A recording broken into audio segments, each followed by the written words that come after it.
Hello, freaky friends. It's just your friendly neighborhood horror writer and witchy guide, Tia.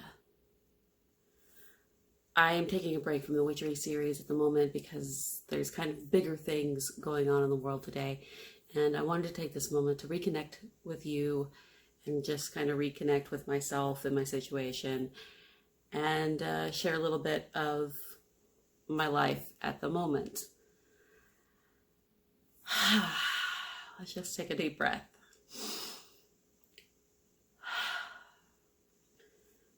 I think taking a moment to talk about life in general is kind of the trend at the moment because that's what everybody is thinking about with the COVID-19 kind of spreading everywhere. I currently live in Huntsville, Alabama, and I can't express to you how much frustration I have with the federal and local governments and how they've handled everything. But I'm not going to get into that because I don't want to get political or whatever, but it's pretty scary out there. I am safe. So far, my family is safe as we are spread out all over Alabama. I am currently isolated, not quarantined. I'm not sick, but I am isolated because it is what's best for all of us.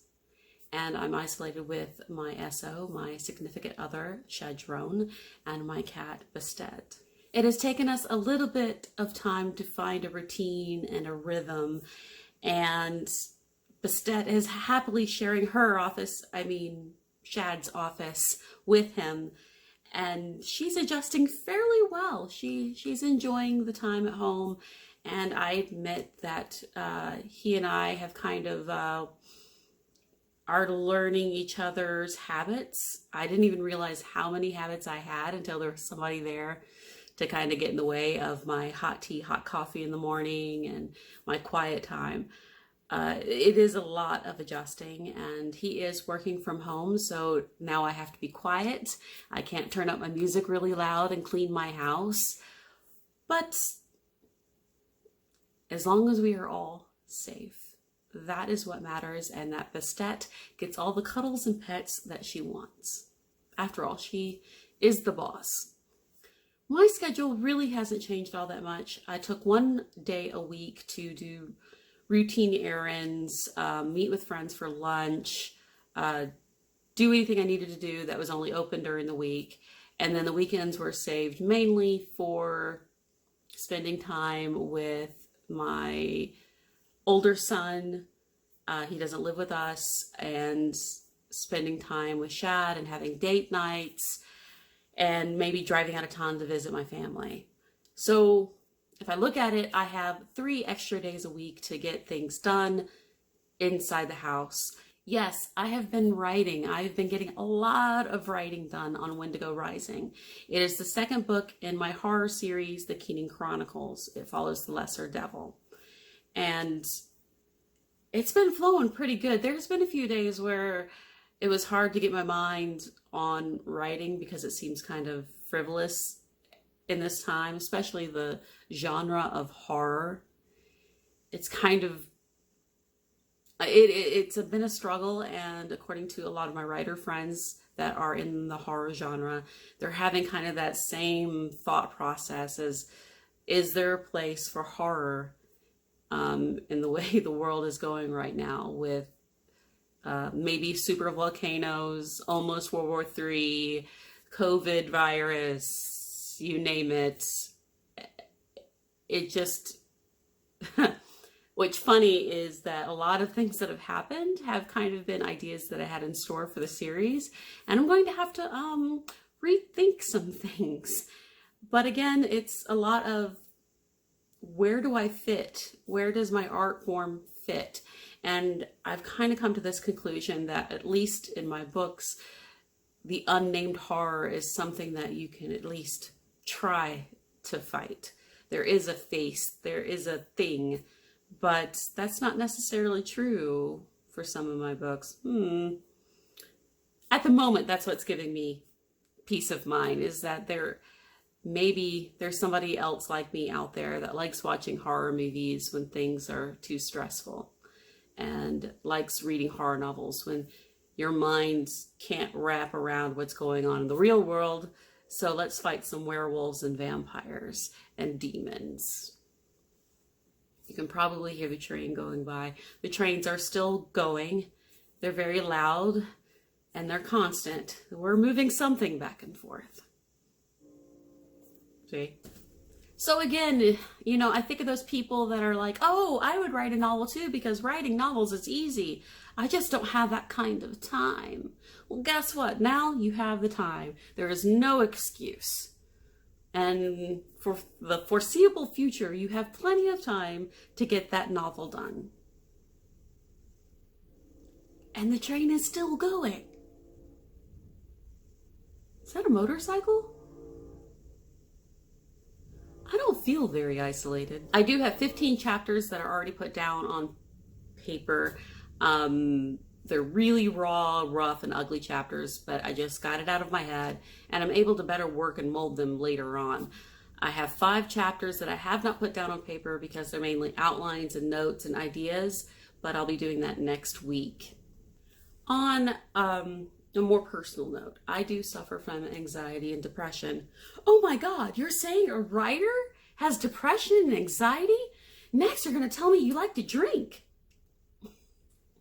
Well, it is true, and it is something that I have to be very mindful, especially being isolated. A lot of my coping and a lot of the things that help me get over roadblocks or, you know, writer blocks or mental blocks is I like to do day travel. I like to take trips. I like to people watch. I don't like talking to people. I like watching people. I like new scenery. That is one of my favorite things to do, is to just have an adventure. But unfortunately, in isolation, that's not really an easy thing to come by. So what I have been doing is rediscovering my home, my yard. I know that seems kind of silly, but I'm rediscovering the magic that is my space. Last week, if you follow my Instagram at Tia M. Grubb, I was exploring my backyard and I found a bunch of rabbit babies. We also have an armadillo in our yard. We have a big, huge rabbit that is about twice as big as our cat, and our cat's a fat ass. They're the birds and everything else, and I just spent time getting to know my space, my sacred space, my home. You know, of course, there's projects that I see that need to get done, but I can get them done. I have time now. I have 3 extra days a week. So I'm trying to look on the good side. I'm trying to look at what can I do with the gift of time. I have a very close friend who is very wise, and he once told me that time is the coin of our realm. Well, right now we were gifted with a windfall of time. Yes, it kind of sucks and you can't use it exactly for what you want it to use it for, but we can use it. And I suggest to you, with anybody that's suffering from depression or anxiety, keep yourself busy. Find projects. Do that project you've always wanted to do. Redo the furniture that you've been looking at. Paint the cabinets. Get out of your head. Do some gardening, do some art, even do some bad art. Do some writing, reach out to people via text. Do whatever it is you do, just get out of your head. You know, I do witchery series, and that's going to help me stay focused.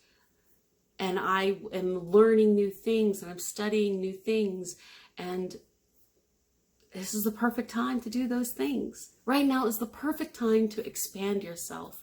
You've been gifted the extra time. Try not to look on the negative so much. But if you are struggling, there are numbers that can help you, and I'll put it on the screen now. Just because the way the world is now doesn't mean that you have to tolerate abuse of you or ones you love. If you are struggling, there is no shame to reaching out and needing someone to lean on. These are very difficult times. Reach out, make time for yourself, better yourself. Keep your mind busy. Turn off social media when you need to. Just don't forget to breathe. If you're struggling with depression and anxiety, I have made some grounding videos and meditation videos that might be helpful to you. If you don't want to learn it from me, please go out and learn it from someone else or somewhere else, a book. I can't express to you how much grounding and meditation helped save my life. When I was at my absolute worst in my early 20s, I was agoraphobic. I wasn't able to leave my house.